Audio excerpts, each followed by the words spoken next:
amanaa tokko baran duuka amanaa kitaaba dubbisuun amanaa macaafa qulqulluu dubbisuun danda'u awwal amanaa macaafa qulqulluu dubbisuun danda'u jara laaqaa oolaniif una yaadadha haala jaraan galletti jara nama hubachiisa no mee ammas gaafi galatoo meeshii nan dhiisa koy itti deebita awwalee koy itti deebita tokko itti deebita isa kanatti deebita atu rabbi mubee miyuuti godhe rabbiin sodaadhu adaraaseera tokko itti deebita mata du'ee kana adaraaseera mubaarak itti deebite haasofta wallahi wabillahi ramshaamiti awwale dhagaye anooti waatin jedhe awwale dhagaye awwaasin jedheera situu dubbise adaraanaa dubbise rabbii jedheeraa dubbise oo rabbiin sodaatte oo waaqayyoon sodaatte oo yesuusiin sodaatte naa dubbise awwal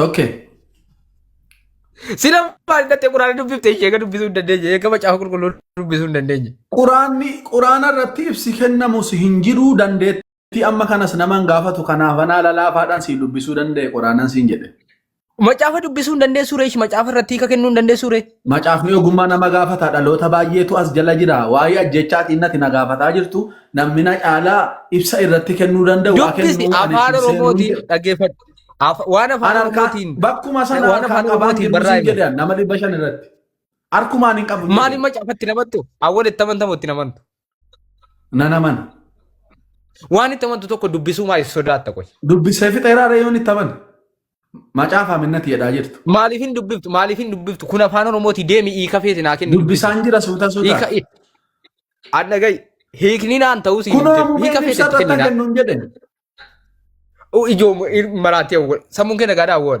ofii ibsa feeti naa kenni afaan oromooti ibsa feeti naa kenni sirraa fudhadhaan way quraanaan dubbisa akkana taanaan viidiyoo baafadhe awwalee kunofi kaameraatti qabee quraana dubbisuuf ani dubbisuu koo laaluuf miti ati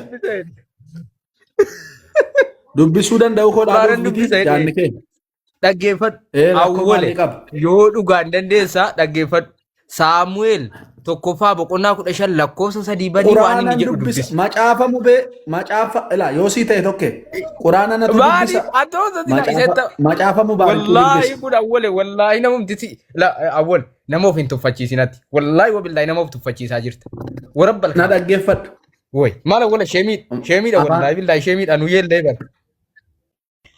wallaahi sheemiidha waan namni si gaafate waan asin jedhaadhu na dhagaan jirtu wallaahi Saamu'eelin dhaggeeffadhu.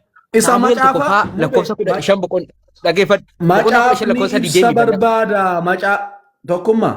Waan hin dandeenye maaliif ila awwale dhiisi kottu bakka kottu inni himna addeebi inni himna. Anquraana dubbisaa mubee macaafaa dubbisuun siin jedhe. Naa dubbifti baasii dubbisii ibsarratti kenni mubeedha. No wallaahi wallahi in ta'u dhaggeeffadhu. Maal nama miti ati naan dubbiftu. Ansin dhagaa'u dandeettiin koo macaafa irratti ibsa kennuun bar qorachuu barachuu jabaachuu barbaada macaafni akka quraanaa mitiin tokkummaa maal taate awwale afaan oromooti adaraa rabbii sodaadhu deemii naa dubbisi hiika feetetti naa kenni mubee dubbisi ibsa irratti kenni kutaanni jedhaa jiru mubee mubaarik hin fudhadhu fanke hin ta'u kee hin fudhatiin garuu ishaan tokko na dhaggeeffadhu hin fudhatiin ishaan tokko na dhaggeeffadhu ila mubaarik waan sitti mashi kooni gadi ish Ande gonkumaa si dhaggeeffadhu jedhee manaan gomso al tokko nama dhaggeela like nagaadha nama jechuun koo waan tokkodhaaf tokkuma si dhaggeeffadhu lakkin barbaadu koo wanta tokkodhaaf. Jarri mubee waan tokko maaltu ta'e beektaa mubaarik na oya mubee tani maa waan ta'e ila wanti inni barbaadu ila nan saaminga awwal nan saaminga mubee qoy kan isaa seengaa sitti bal'ifne nan saaminga mubaarik ta'uu maayish mubaarik saayiba kiyya wanti inni barbaadu mubaarik Yeshi Eksiiduma sarara tokko fakkeenyaaf akka teksiisa baranaa ishi mubaarik ta'uu Yesuus billaa fiduufan dhufe jedhe Yesuus akkana jedhe isa jedhamu san nama dubbisiisanii Yesuus billaa fiduufan hin dhufe akkanidha isaa dubbisa sii galee mube haala dhalootaa ishi mubee ta'uu qacallisi bakka ishi dandeessu bakka mubaarik ta'uu qoy mubaarik ta'uu madda koya wali haasoo tokkuma ishi mube anjal qaba amantii isaa waliin falmuuf miti akkuma nama tokkootti yaaduma wal jijjiirraadha waa'ee amantii kaasuu illee hin barbaanne waa'ee quraanaa illee macaafa qulqulluu illee kaasuu hin barbaanne rabbiin na argaa waan kana kaasuu fedhii hin qabu isumatu fee gaara qe'ee bakka ta'e wayi dubbise quraana. Sigalee waa'ee mushrikoota. Yaa bakka mushrikoota bakka argitanitti ajjeesatee An fidilleen jennee qoyka. An fidilleen jennee quraana fidilleen jennee macaafa qulqulluullee fidin jenne. Atamantusi nama nagaan jiraatu tuqamuun qabdu jedheen itti maa tureen. Eega moraqee naa dubbisee maa dubbiftee ittiin horiin egaan. Anoo sin gaafanne maa dubbifte hin jenne. Afaanuma waa'ee ajjechaa labsite kanaan afaanichumaan deemi naa dubbisiin jedhe. Afaan Oromooti kan inni naa dubbisu malee afaan Amaaraa miti kan itti maa jiru. Ofeedes afaan Amaaraa danda'e jira dubbisu. Afaan fedhen naa dubbisuu danda'a. Egaa Mubaarikat Oromoodha. Afaan Oromoo beektaa waleen Oromoodha afaan Oromoo beekaa. Maaliif si waammata naaf isa ta'u waliin haasaa jira maanaan dubbisu inni. Gaaffii baay'ee bareedaadha. Maaliif na waammata? Macaafa qulqulluun afaan Oromoon barraa'e afaan Oromootiin dubbisuu danda'a waleen afaan Oromoon dubbisuu danda'a. Garuu immoo macaafa qulqulluu callisteechi gad dubbisuu hin taane ibsa dabalataa barbaada. Ani immoo keessa gallixee hin beeku kanaaf inni dubbisee ibsa irratti siifa kennuu siin jedhe. Amma koo wanaan baranne inni. Ish qoy awwalicha qara mana keetti lana geeffadhu. Rakkoon maal tokko haasama. Rakkoon kana hunda fidee quuqqaa dhukkuba isatti fide komaa inni beekamu bee. Na dhagaadhaan maali? Jedha yeellaa jira. Si yeellaa jira wole wallahi si yeellaa. Diddee gaa deemu quuqqaa isatti fideetta. Ija keessa si ilaaluu waan si dhukkubseen bare anatu Israa'eliin deeggaraan jedhee mube si galeera. Maaliif Israa'elii deeggartaan? Obbudis rakkoon. Yaa dhaggeeffachaa ture. Bakka kanarratti ka'e mamma dubbiin kun hundi. Obbudis awwale guddis rakkoon qabuuti. Yaa ofii kee guddis awwale. Obbudis sirrii obbudis awwale. Waraanni Itoophiyaa barachi keessee amma garuu mubee. Mubaarik.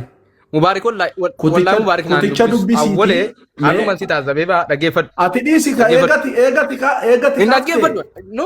Eegati kaafte deemuu dandeessa. Eegati kaafte eegati tuqxe garuu waan achi keessa jiru dubbisu adararratti hiikatta kennu. Dhaloota kana Mubaarik booda abadan ila mubeen dhaggeeffadhu. Mubeen booda hiikatti nuuf kennu rakkoo tokko. Mubee. Awwale sagaleen kun nagaama. Wantan jechuu barbaade amma kanarratti waan akkanaa ibsa irratti kennuudhaafis yeroon kos haalli intiniin kos hin eeyyamu sadarkaan kos waan ta'eef inni jechuu barbaade wanti nurratti wal lolaa jirru akkuma quraana suuraa 5 sana akka kallattiidhaan ilma namaa irratti quraanni ajjechaa labsu macaafni ajjechaa in labsaadhaan inni jedhaa jiru sii galeera miti. Yaa dhageera yaada isaa. Mee kanarratti mee maaltu jira deebiin? Akka nama macaafaa. No tokkoffaa irratti heertuu inni xaqasachuu barbaade tokko nageenya jechuun heertuu hinchaa ture garuu heertuu sana hin qabanne tokkoffaa irratti. Lammaffaa irratti seenaa inni fudhate seenaa Saamu'eel isa duraa jedhee waan kaaseef achi keessa kan jiru seenaadha. So seenaan sun qomoon tokko sabni tokko lola sabni walii wajjin gochaa jiru lola tokkooti. Heertuun ati fudhatte nama kamiyyuu haa ta'u qomoo kamiyyuu haa ta'u maaliyyuu haa ta'u kan inni mushrika ta'ennaan ajjeesee inni daangaan qabu jechuun ajaja. Like akka seeraatti kan kaa'amedha. Inni kun immoo taatee yeroo tokko ta'e fakkeenya fudhataa jira. Heertuu tokko heertuu inni kaa'e garuu ani hin argine akka kootti. Jechuun heertuu inni meeshin gochaa ture hin qabanne natti himonnaan hin bu'e waan ta'eef. Garuu maali kun yaadii tokkummaadha. Intini isaa karoorri isaa macaaficha dubbisee intini sanaa barootu hin taane ati heertuu sana akkati dubbisu ofuma keetii jechattii tokko duwwaa akkati dubbistu barbaadedha. Kanuma malee ibsa isaa barbaade. Waa'ee ajjechaa isa quraana keessaa nu dubbifnu sana ajjechaan macaafa keessa jiraadha mube. Ani immoo macaafa keessa ajjechaan jiraadha gaaffiin koo. Innan immoo ibsuu barbaades innan ibsisiin jedhaa jiru. Akka quraanaatti inni kana miti kan inni barbaadaa jiru isa kana miti. Inni kan ati yaadi kee akkasidha. Inni garuu isa kana miti kan inni barbaadaa jiru. Okay. Heertuu isaan jalatti taa'an kun nagaan isiniif baay'atu. Tokkoffaa isaa baay'atu sanyii. Nagaa fudhadha. Ameen. Baga guyyaa kana har'aa kana